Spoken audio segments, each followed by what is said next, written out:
Uh, My name is Michael Lennox, for those of you that didn't read the brochure. I make a lot of games and big nerd. I'm a part owner of a company called ArmorCast. I've never heard of ArmorCast? A couple people. Okay. We make toys for nerds, everything from miniatures to model kits to resin terrain, decals, all kinds of stuff for the miniatures and wargaming market. We're also branching out into role-playing games and tabletop games as well.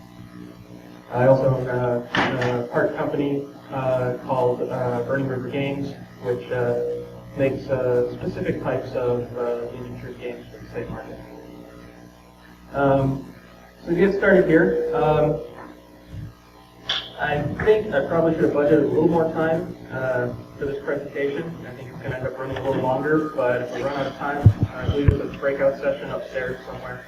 Afterwards, I'll keep going up there, and if they kick us out of there, I'll answer questions in the hallway if anyone wants to stick around that. All right, so a little bit about tabletop game design. If you've got an idea for a game and you want to make that game happen, there's a number of ways you can go about doing it. Most notably, actually producing the game, a physical object. You can also do a number of other things related to licensing. There are three roads that you can take to get your game to market. You can license your idea directly, making a pitch to an actual company.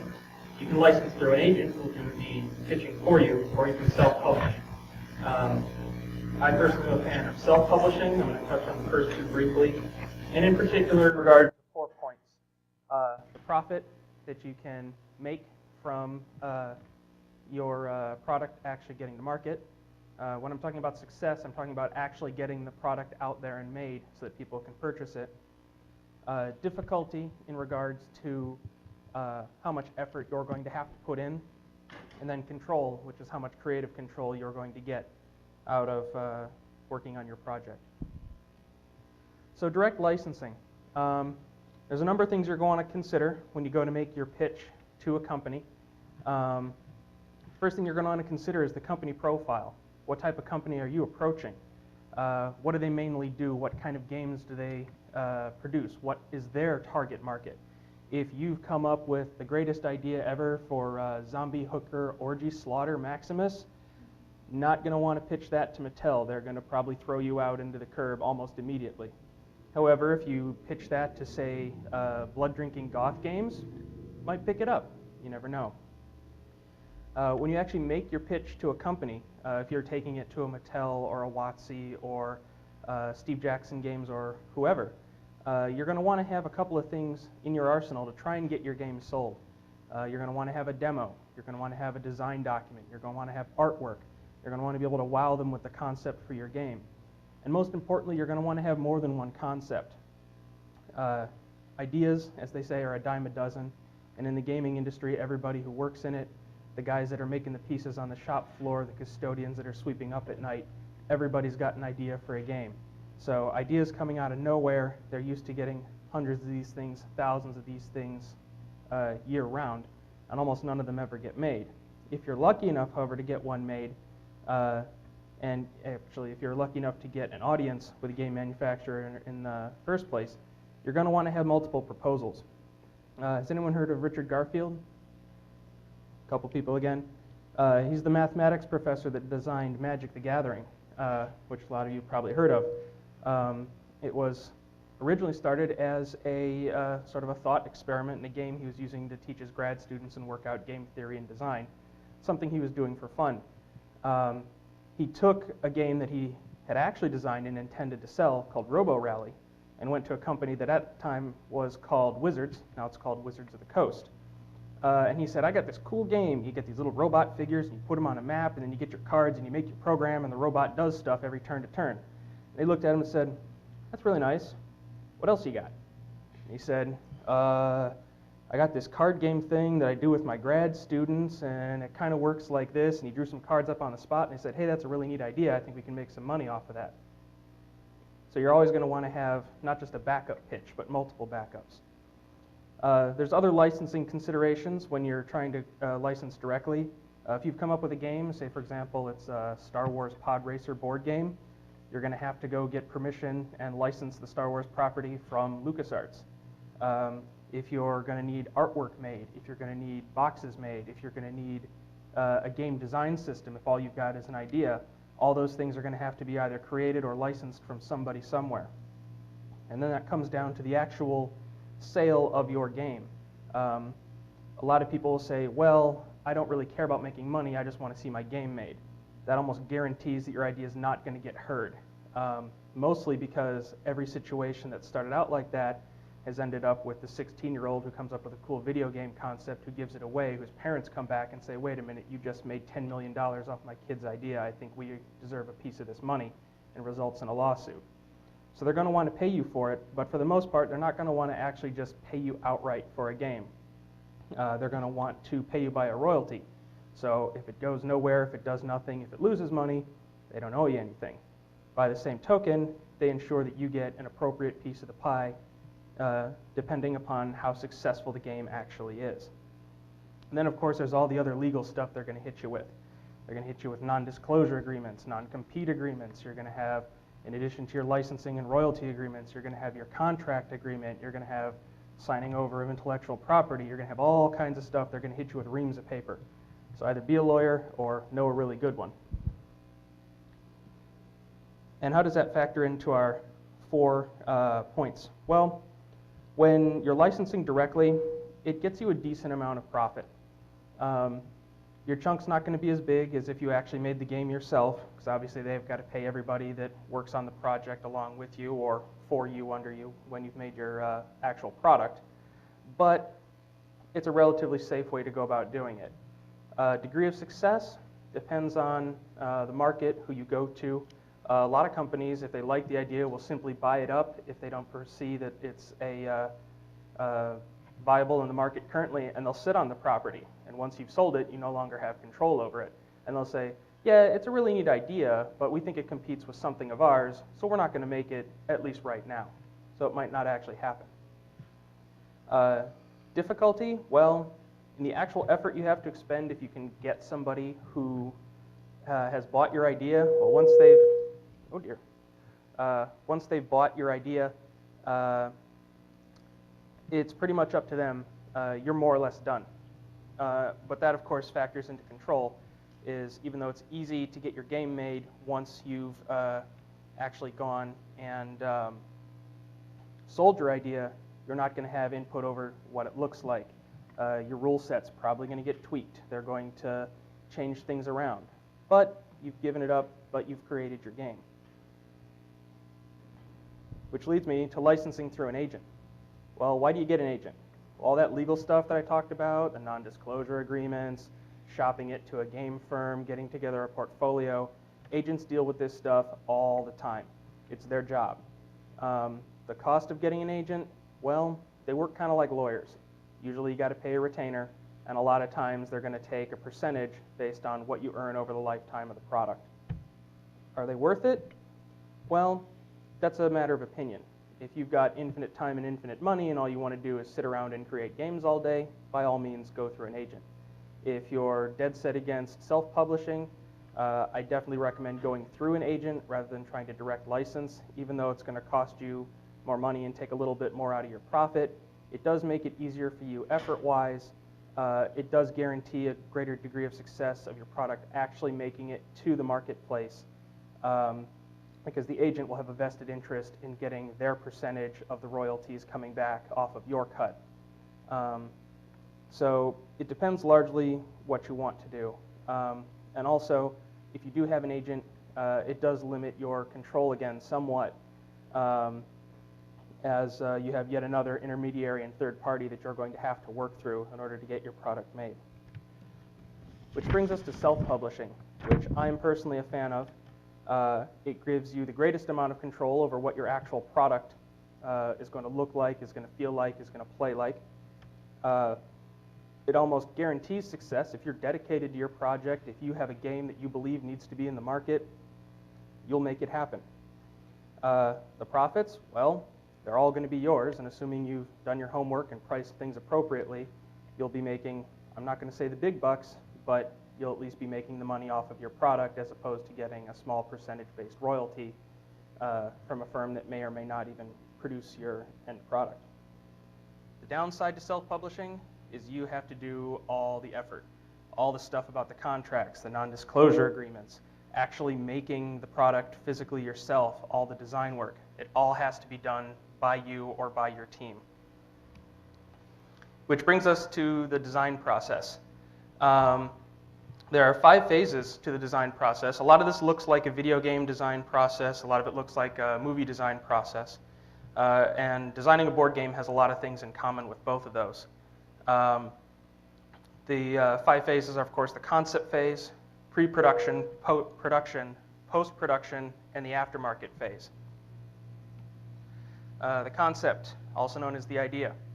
Like I said, ideas are a dime a dozen, and the first time you get an idea and you're going to go tell your best buddy how it's going to be and how it's going to be the greatest game ever, no matter how good you think it is, the first time you try to tell it to somebody, you're going to look like a special ed kid who's just been given a sparkler.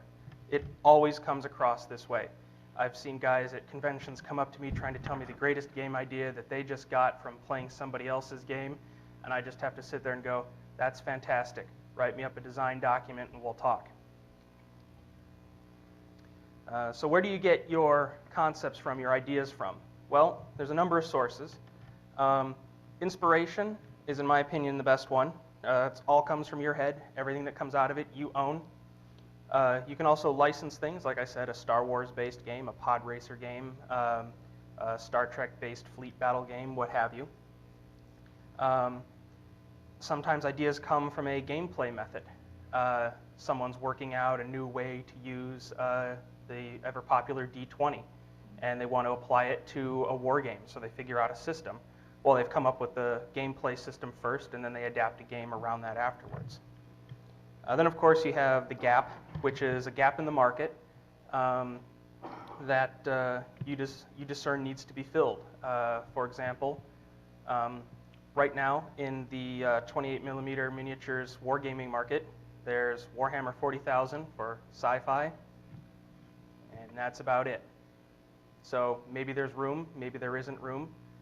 Maybe you foresee that there's space in the market to have another 28mm dark future science fiction game.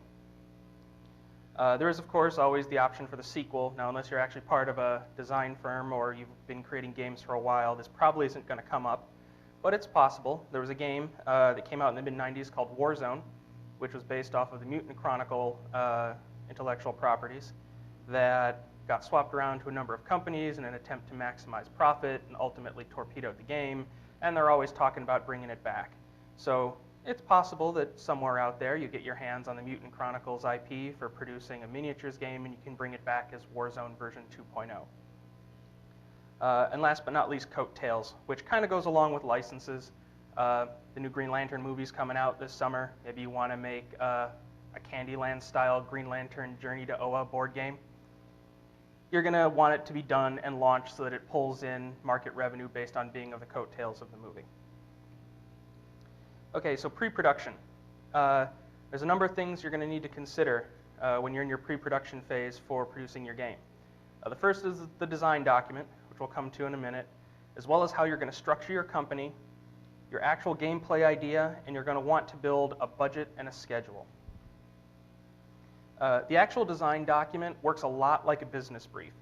So if you hate business school, you're probably not going to like this part, but it's actually pretty important no matter if you're self-publishing, licensing, or licensing through an agent. And definitely if you're licensing through an agent, they're going to make you do this. It consists of 3 parts, the first part being a memo. This is 1, 2 paragraphs top.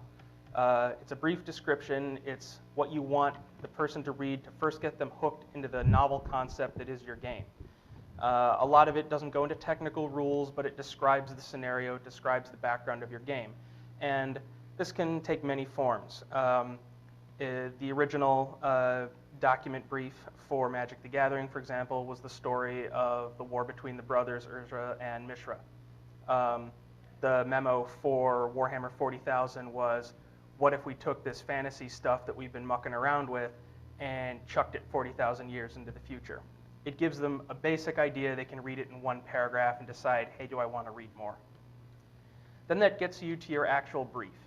Now this is going to be several pages, usually in the realm of 1 to 5, depending on the complexity of your game. And this is where you're going to describe the backstory. You're going to talk about the system you've created. You're going to talk about the beautiful universe that you've conceptualized for your game. You're going to talk about the artwork.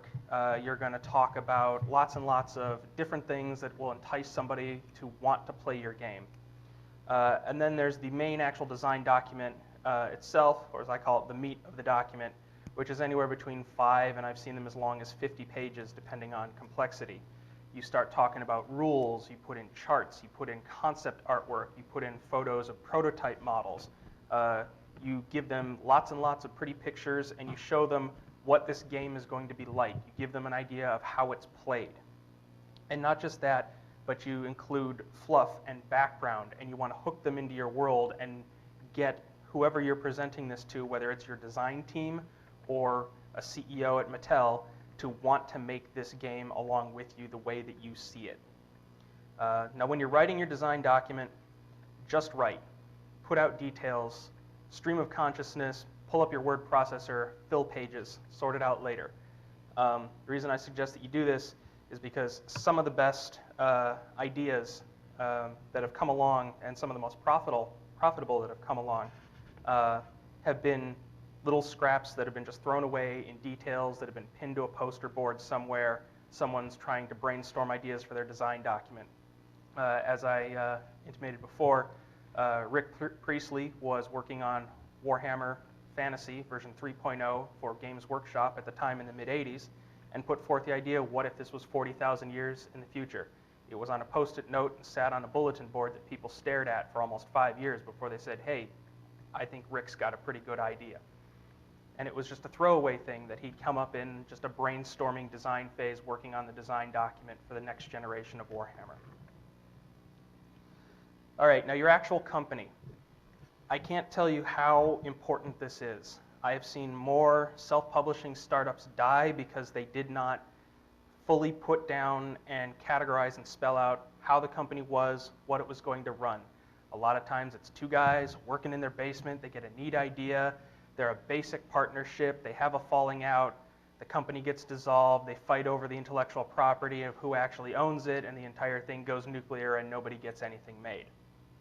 As a result, spell out, if you're working by yourself, okay, you're going to do all this stuff. You're going to be the CEO, the CFO, you're going to be head of production, you're going to be the lead designer, you're going to be the producer, the art guy, the music guy, what have you. If you're working with other people, make sure that everybody has an assigned job description, and include in that, in addition to your officers, duties and areas of responsibility.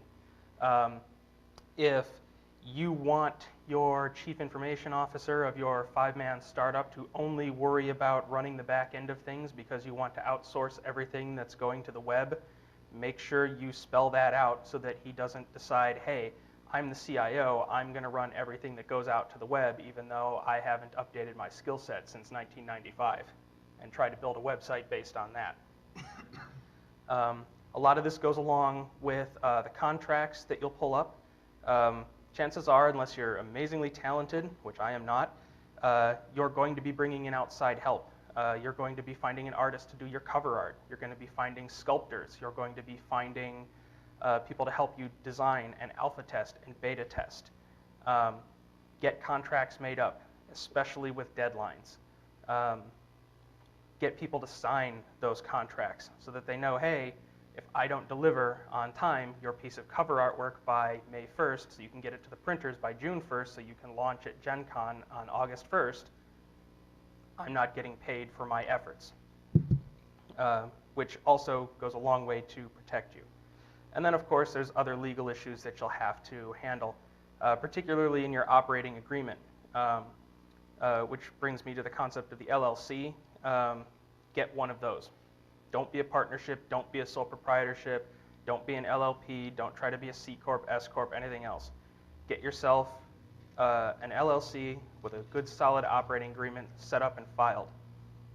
There are a number of cases where guys have just hung out their shingle as a sole proprietorship. Somebody decides, hey, I don't like what you're doing, I'm going to sue you, and oh, you're a sole proprietorship. Now that I've taken all the assets of the company, I'm going after your house and your paycheck and your kid's college tuition because I don't like the fact that I think you infringed on my intellectual property. So protect yourself. Get yourself an LLC, put everything in contracts, write down your operating agreement. Which brings us to the actual gameplay. So you've got your novel idea for a game. Let's run with the Green Lantern Chutes and Ladders style game going to OA. You've got your idea. Well, what type of game is it going to be? Is it going to be a card game? Is it going to be a board game? Is it going to be something you're going to launch on the computer? Is it going to be something you're going to launch on the web? Are you going to instead decide that this is going to be a better role-playing game part of the way in? You're going to want to decide this early on and pick the type of game that you're going to make.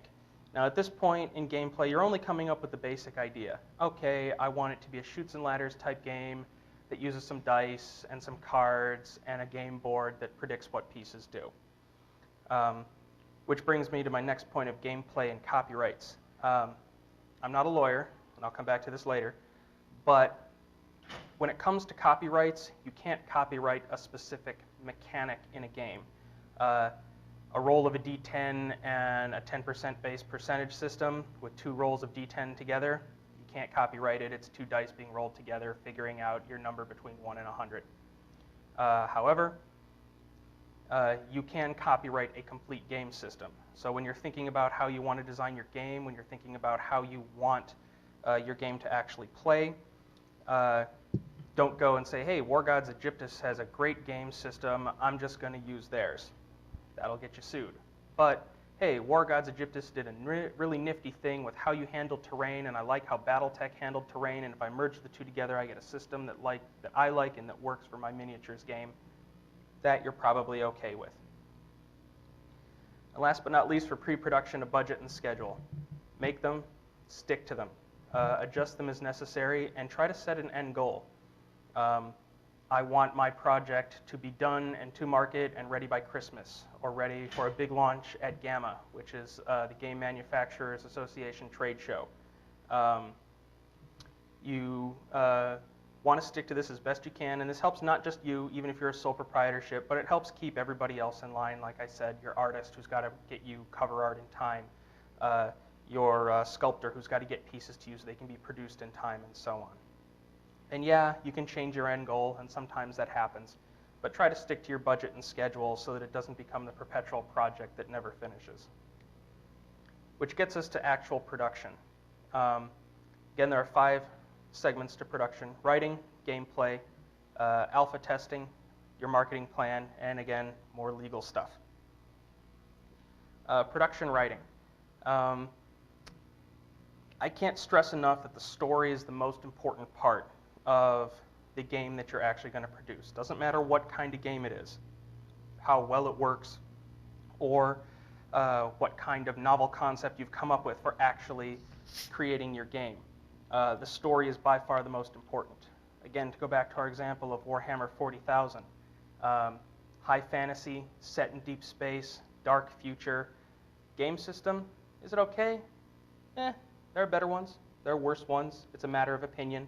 Different people like different styles, but it's the one that makes the most money because it's got the story that sucks everybody in.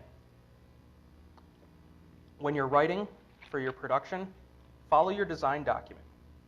Okay, if you've come up with an idea mid-writing of, hey, this would be really neat if I did this as a 6mm game instead of a 28mm game, set that aside, make it your post-it note back on your corkboard. Try and stick with what you've set out to do to keep yourself from being completely sidetracked by other projects. Again, write everything down. Go ahead, open up Word, put it all in there. A little bit of advice I learned a long time ago: 1 hour of planning is worth 10 hours of work. Make yourself an outline. Pull up Visio, Spider Map, CMap, something. Lay out what you're going to do. Make yourself an outline for what you're going to want your book to work like. And once you've done that, split up the work. If someone's better at rules as part of your team, assign them to do the rules. If someone is better as a background story writer or a universe creator, let them do that. If someone is better at figuring out the mathematical end of the gameplay, let them do this. But again, let the ideas flow. Don't discard anything out of hand. Then we get to gameplay part 2. There's a number of things that you're going to consider based on what we talked about in gameplay part 1, of once you've established the type of game you're going to make, the system that it's going to use. You're going to want to pick your base system. And what I mean by base system is the underlying mechanic that's going to determine the random results for your game. Whether that's a multi-dice bubble popper from Trouble, or whether it's a D10-based game or a D20-based game or a D6-based game. All of these have inherent constraints to them, and they also have inherent benefits, which brings us to the sweet spot. When you talk about the sweet spot, in a D6-based game, most games roll 2d6 and then determine a result. Well, what's the set of results that's most likely to come up? The number that's most likely to be produced on this pair of 2 dice rolled and added together. It's the number 7. And there are derivations moving out that become less and less likely. Well, if you're rolling 2 d10s together, 10 and 11 become your most likely numbers, 10 in particular, because there's the most combinations available on the dice. But 11 is not that much less likely to happen, neither is 9, as compared to, say, with a d6, where it's much harder to get a 6 or an 8 rather than it is a 7. So it widens the sweet spot in your gaming system. So whatever you're going to design, bear that in mind. So for example, going back to the land of Warhammer that I know so well in the D6 systems, since 7 is your average value for 2 dice, most things are built around a stat line of 4 rolling above or below with modifiers as appropriate. And this has some inherent advantages in that it keeps the number system simple, but at the same time has some disadvantages, because how different can you really make all the varying units when you've only got a spread of 10 numbers to work with, or 11 numbers as opposed to 20 numbers or 100 numbers or 1,000 numbers. But the trade-off is, of course, complexity versus simplicity, and you're going to have to decide that for how you want your game to work. Which brings us to the actual mechanics of the game. Whoop, let me go back one. There we go. The mechanics are the underlying idea of how this is going to work. What's our measuring system going to be? What is going to be our terrain system, our cover system? What's our THACO? What is our tapping system? Whatever have you. It's your fleshed out, completed design segment by segment. So that as you're working on your production level gameplay, your mechanics are going to determine the look and feel of your game. And you're going to want to keep this in mind. If you're playing a game that you want to be fast moving and fast paced, well, when you're working on your mechanics, you don't want to say, okay, let's see, I've got my 2 giant robots fighting each other, and there's a tree in between, and this guy's peeking out from the side, so there's going to be a +2 modifier there, but it's his offhand eye that he's shooting with, so there's going to be a +5 modifier here, but he's behind hardcover. That's not going to be a fast-moving game. So keep that in mind when you design your mechanics. And the mechanics and the look and feel are going to directly influence the rules that you're going to create. And the rules can be very simple. The rules can be very complex. Again, it depends the type of game you're trying to create. And when it comes to rules, I really do believe that less is really more. One of the simplest, oldest, and most tactically complex and challenging games that's out there is chess. It's a few dozen pieces on a white checkerboard, yet it's a game that has resolved world conflicts and spared armies. It is insanely complex, and there are people that spend their lifetime studying chess and never master it or become a grandmaster. So just because it's not initially complex doesn't mean it's not tactically complex, doesn't mean there isn't that level of flexibility. Which brings me to a little fun quote. Antoine de Saint-Exupéry, who wrote The Little Prince, was once quoted as saying, "Perfection is achieved not when there is nothing more to add, but when there is nothing left to take away." This is something that if you're going to try and design an actual game, is something you really want to take to heart. I can't tell you how many games have a wonderful concept, but by the time you spend 5 minutes figuring out the modifiers to figure out what happened from one action, and it's suddenly 25 minutes later and someone needs a smoke break, probably could have taken a little away from that.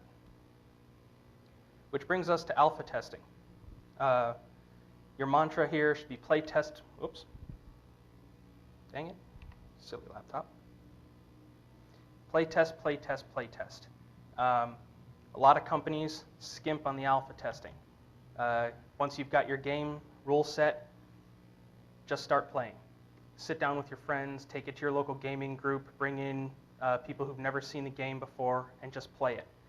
And when you're playing it, record your test sessions. Break out a video camera, break out a flip phone. At the very least, pull out an audio recorder so that you get everything that you're talking about and things that you notice, and you can come back to them later and not have them be altered by perception when you're wondering, oh, what did we figure out that really worked well there? By that same token, take notes, but if you've got a good video camera going, notes are a little less important unless you want to highlight some things. And you're going to encounter what a lot of gamers like to call cheesy, beardy, and broken. Cheesy is good, beardy is not so good, broken is bad. Cheese is actually a necessity in every game. And what cheese is it's that little bit of unbelievability that stretches the imagination, that allows for something fantastical to happen in the game, but isn't completely over the top and doesn't make the game unfun for everyone else. It can be anything from a simple modifier that you add to a game, or a result of a die roll based on a specific weapon, or a specific rule set, or for that matter, simply landing on the wrong square and going down the wrong chute to make the game more interesting, to add that cinematic moment to what you're playing. But the thing you have to be careful for is the beardiness and the brokenness. And the more complex your game, the more likely you're going to run into beardy concepts and broken concepts. Beardy concepts are things that can be exploited by a really crafty player to derail a game. The classic example, of course, of that would be the player that looks through his army book and figures out the exact build to completely nullify another opponent's army. In an ideal world, everything will be fair and balanced, and again, if you play tested enough and alpha tested and beta tested enough, you're not going to run into that. Broken is beardy to the next level. Broken is when you've got an army list, a deck in Magic, a character class, what have you, that is so over the top, overpowerful, it not only ruins the good time of one type of player that you might encounter, but everyone else's player. The example I like to use there is the 2nd edition D&D cleric of a warrior priest. He can use edge weapons, he can carry heavy armor, he can cast healing spells, he can cast magic spells, and he can tank at the same time. Oh, and he can use magic items. Well, why do you need anybody else? He's ruined everybody else's fun. Which brings us to marketing. You're going to want to know your target audience. If you're creating a game for war gamers that you want to have the most tactically complex yet easy, cheap to make war game, you want to put out a classic Avalon Hill-based game or a train game or something like that, know that your audience is going to be guys in their late 50s who don't like spending money. And you're going to have to make sure that you gauge your game and what you actually put out in the market appropriately. The other thing you're going to want to try and keep in mind is, what do you as a company do? If you had one sentence to describe your gaming company, what would you do? If you asked someone at Ford, what does Ford do? We make cars. If you asked one of the guys at, say, the subdivision of Magic, subdivision of Wizards of the Coast that does Magic the Gathering, we make Magic the Gathering. That's going to be your sentence. So whatever you do, make sure that you've designed your business around that and that you're designing your marketing around that. Knowing what your assets are and what your strengths are as that particular type of business, because you're going to want to leverage that as much as possible. ArmorCast, of which I'm a partner, has a really big history in resin casting and making terrain. So everything that we've done in the past several years has been geared around getting people to buy more of our really high quality terrain. So we're designing games that use our terrain. We're designing products that use our resin casting abilities. We're designing a role-playing game that uses the figures we make, that uses the decals we make, that fits on the terrain that we make. All of it is designed to better leverage what we do best as a business. And the same goes for anything else. if you're building models in your basement, if you're making CCGs, everything that you do as a business should be geared around leveraging the fact that you make the greatest CCG in the land, and you're going to want to try and make as much money off of that with complementary products and services and how you geared your business. And last but not least, in the era of the website, put everything you can on the web. Get a development blog, get a website going, get a YouTube channel, start a podcast, get stuff on other people's podcasts, get on the forums. This is the #1 failing of most small businesses, is they put together one website or one forum and hope that it's going to get everywhere. You should be spending every free minute of the day talking up your product, sending it out to guys running their podcasts so they can try it out and give you a good, hopefully good review. Putting a development blog up to show people what it is that you do and how your products are coming along. Essentially keep them in the loop and get them invested early. Okay, the legal stuff. I am not a lawyer. I'm going to say this again, but it's really important. Don't consider anything I say legal advice. Don't say, hey, that Mike guy at NOTACON told me I can go do this. If you have any legal questions, go find an actual lawyer. In particular, go find a patent or an IP lawyer, which is what a lot of this applies to. Okay, when you've started a business and all you've got is an idea and your name, protect your idea, protect your name. You're going to want to try to get as many copyrights, trademarks, and patents, if you can,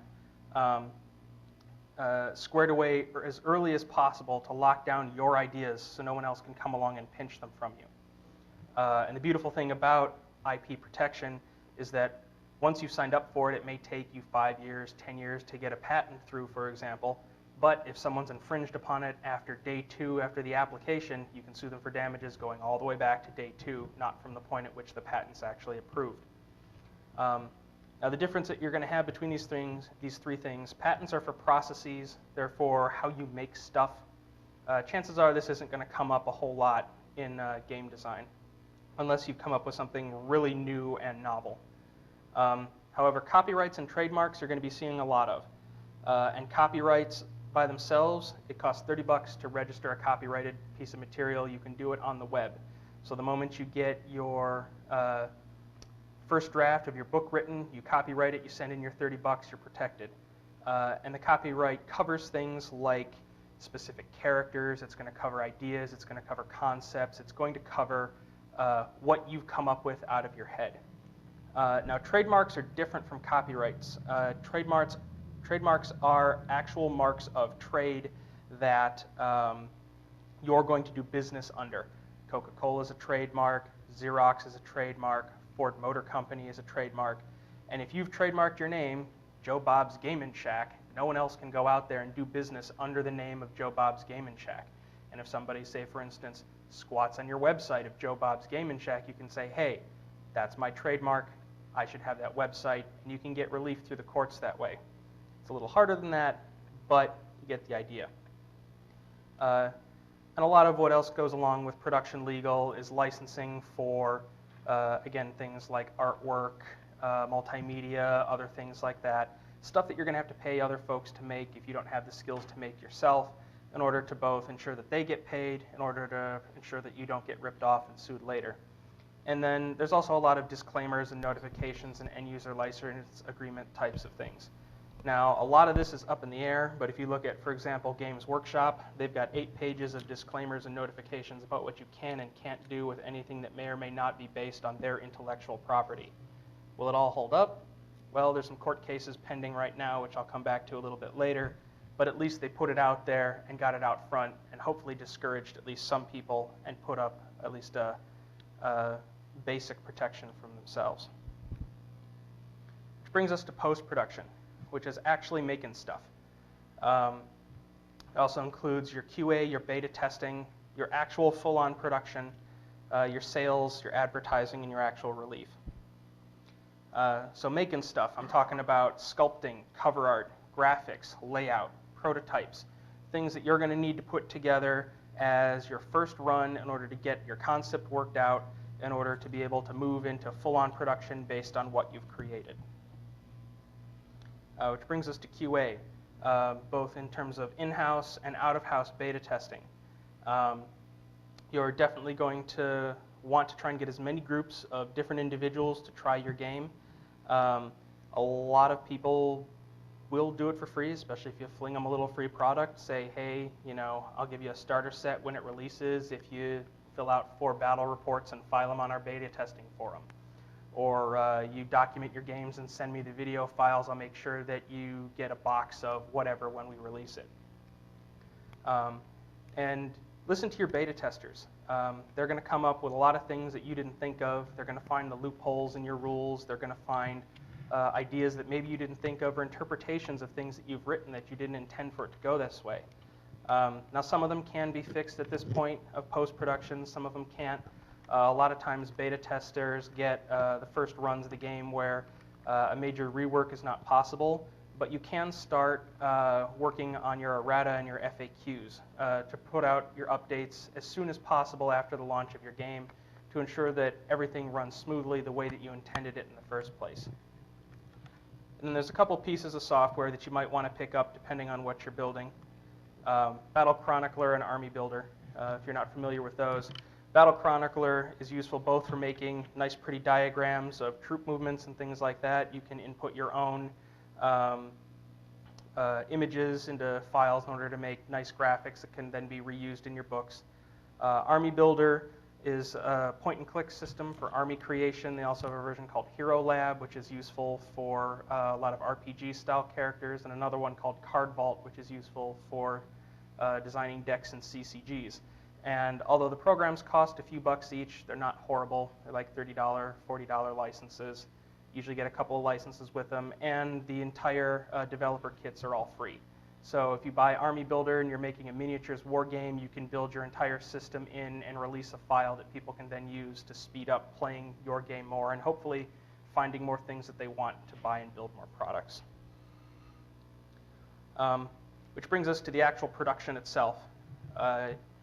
When you're self-publishing especially, you're going to probably want to run a just-in-time production. Some places, especially if you're outsourcing, a lot of what you're making are going to have minimum quantities that you're going to want to buy, or that they're going to want you to buy, rather. But you're going to want to try and keep that as minimized as possible. For a while, it's going to take a while to get most games off the ground, especially to build a core following, unless you've stumbled upon a mega hit and get some great publicity up front. You're going to want to be producing roughly as it's needed to minimize your costs to try and keep your business as solvent as long as possible. And then we get into some of our actual productions for printing and metal casting and resin casting and injection molding and packaging. Hello. There we go. Printing, a lot of this can be done just from your basic home desktop computer. The layout tools you want are going to be things that most of us already have in our arsenal, InDesign, Photoshop, Illustrator, and so on.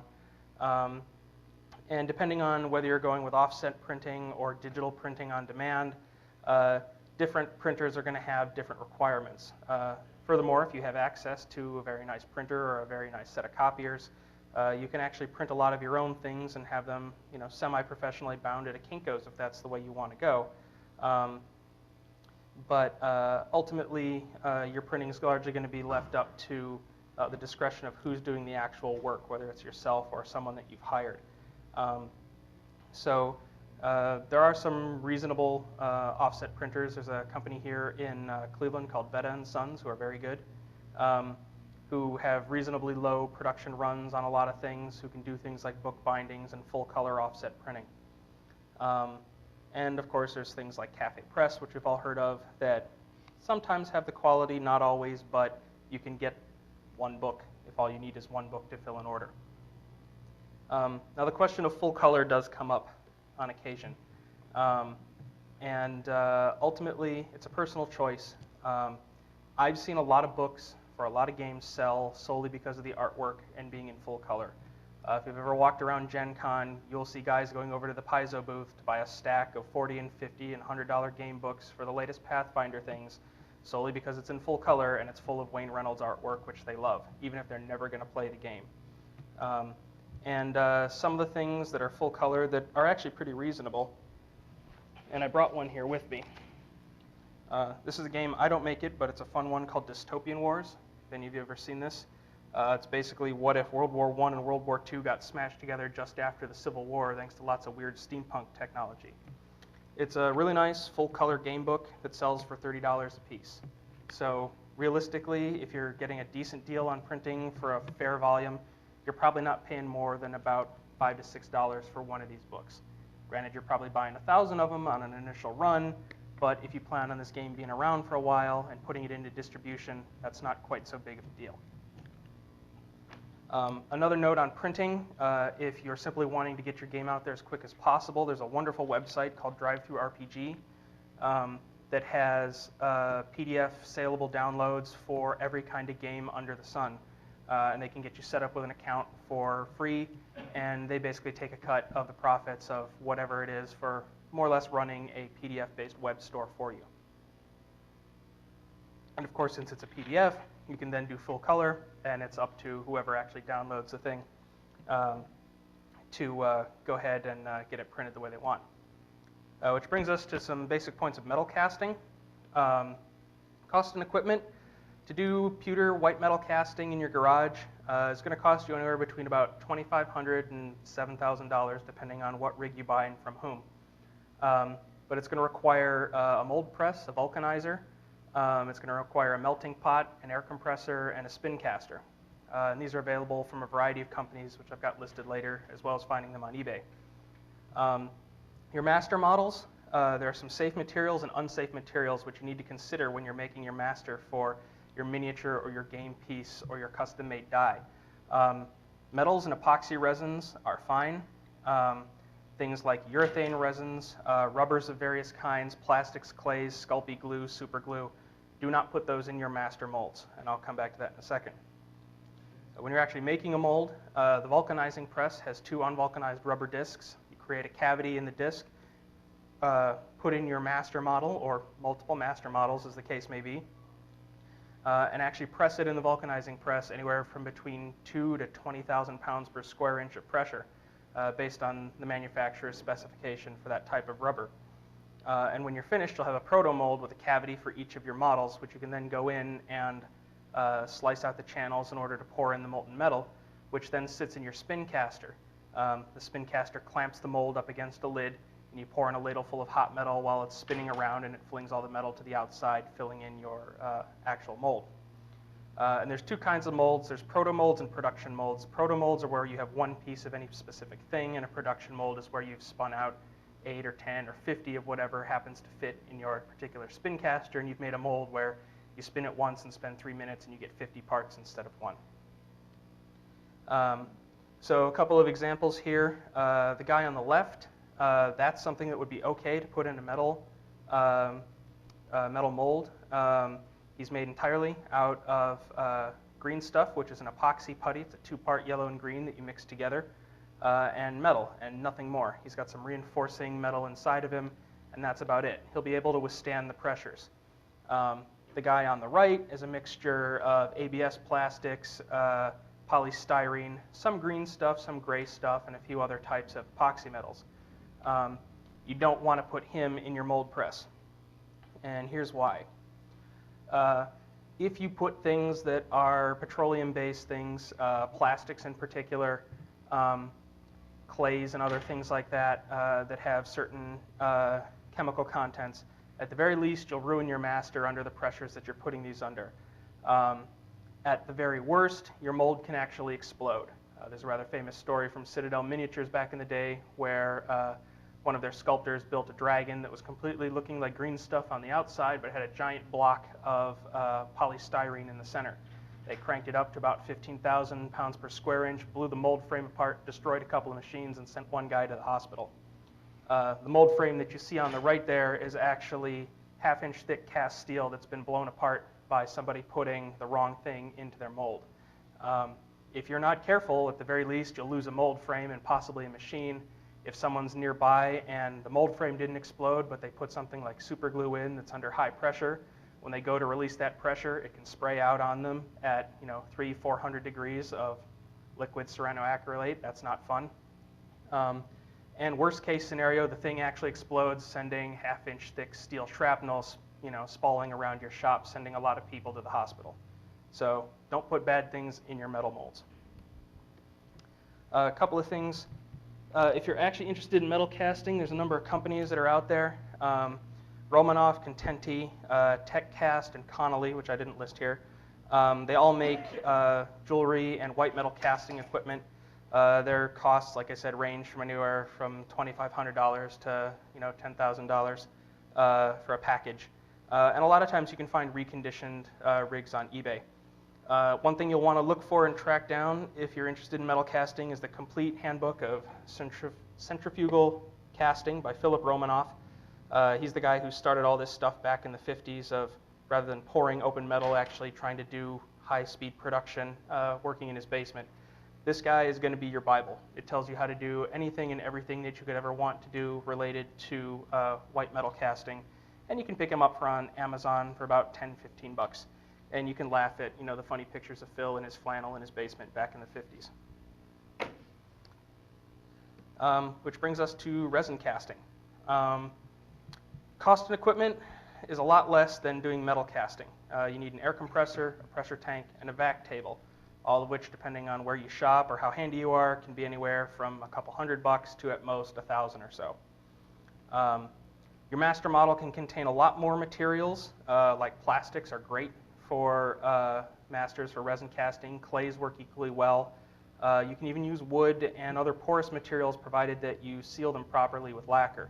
The silicone rubber that you use for these kinds of things has a tendency to get into every little nook and cranny and will actually peel out on your master if it's not properly sealed. The mold box is essentially a frame that goes around your mold that's going to hold the silicone while it's curing. A lot of people use Legos. They work fairly well, again, if you've sealed them properly with enough glue. Plexiglass held together with good old-fashioned hot glue out of a hot glue gun. Works amazingly well for this. It's easy to break away. It's completely watertight. It's lightweight, and it produces a nice shapely mold that you can pour into relatively easily. And of course, cutting your actual molds, you're going to want to go ahead and mark out on your master before you go ahead and pour the actual silicone in it so that you can cut across your cross-section without goofing up any of the detail or undercuts or things like that.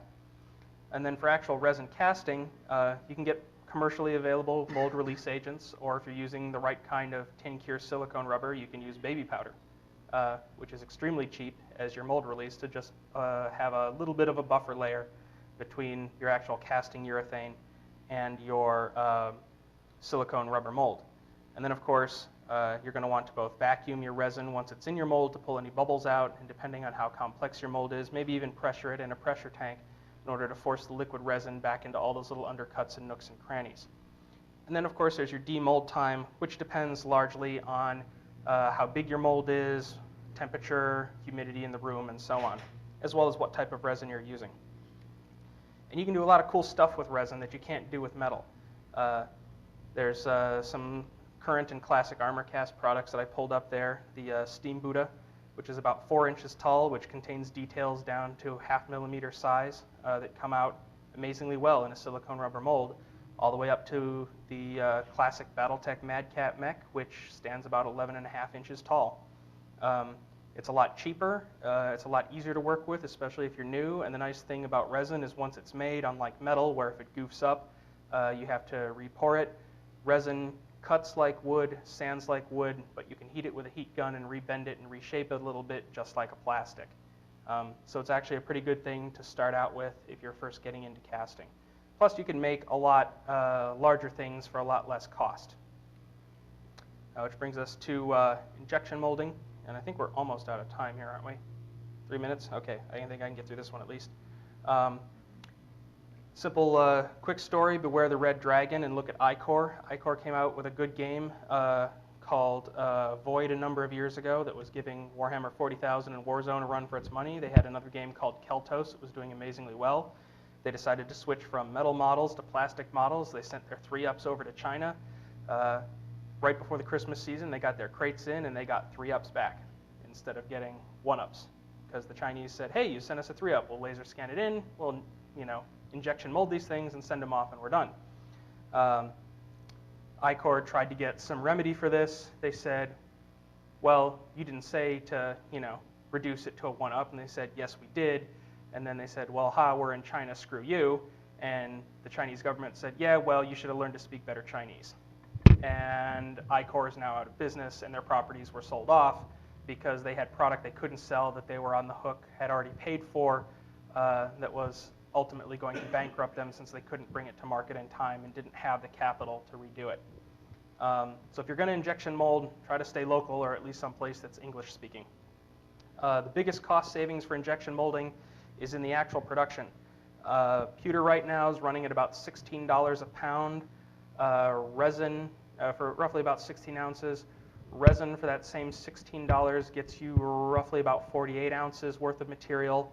$16 worth of polystyrene plastic is about 1 cubic meter worth of material.